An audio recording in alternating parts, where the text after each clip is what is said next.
Hello. So, this is a 555 timer circuit of mine I just built. Here's another.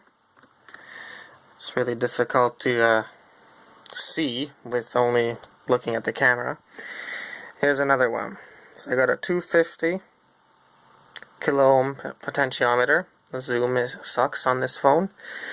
And we got an IRF-Z44N MOSFET on here in parallel with the main power cables, so I can draw many amps and up to 15 volts on this single unit alone. And it's a type of astable configuration 555 timer circuit with 0.33, so a third microfarad, microfarad on here with 160 ohm, or 11 ohm rather. There, that's what I think it is, 11 ohm. I made it a week ago. I'm not good with the colors, but I can always probe it. But anyway, so this is an oscillator. It goes from 8 Hertz to 80 kilohertz. That is just, that resistor there is 2K, I believe. It's only there for safety reasons.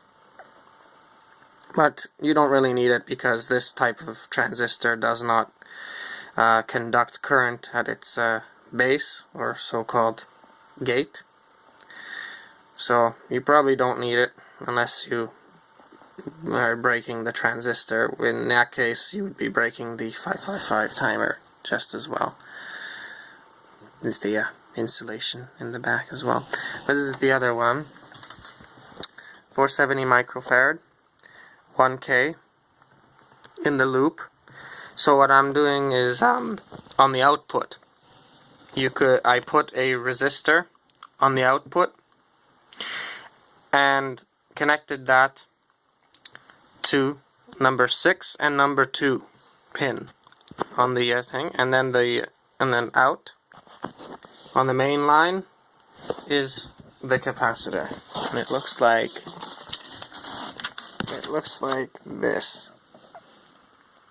This is a new kind of astable version, and what I have here is exactly what I have over here. So you got an N-channel MOSFET right here. Oh shit. N-channel MOSFET here connected to an LED. Then a P-channel connected to another LED. The current is flowing backwards in the P-channel because it's the opposite of the N-channel. But the signs also, therefore, flipped. But that would be gate, this is drain, and that's source. On both of them, they're oriented the same way. One's getting the low signal, the other's getting the high signal when it turns on. So one flashes and then the other. Now, if the output is 1 Hertz, like here, one LED will light up every second. But there's 2 of them, so now it's 2 Hertz actually, the output. So if I were to combine these two, put it on one line, and remember I can also draw huge powers because they're power MOSFETs, then I will have an effective frequency doubling. Such a 555 timer chip has a maximum theoretical frequency of 10 megahertz, according to the data sheet.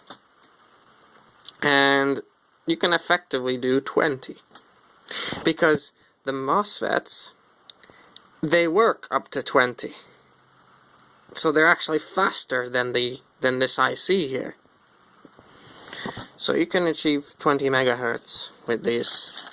And I'm not using number 7 pin, and I'm not using number 5 pin. that is pin 6, pin 2, 8, 4, 3, and 1. The other 2 are not in there. They don't need to be for this. And now my source is 9 volt. Yeah. And this is the other side. this is the direct. This is the frequency doubling thing. And yeah, we don't need that resistor because there is no current flowing in here anyway, because these are MOSFETs. These aren't standard transistors. Unless you're breaking them. But you can't break them with over voltage and stuff, because the IC would break first. Yeah, and that's just a very low load. 10 watts. I can go to 100. Easy. So yeah, that's it. This is how the operation is working. As you see, my connectors are opposite. Positive is the middle for the 44N, and negative for the other one. I don't know. Flashed. Yeah, it's epic. So I just built a frequency doubler. Cool.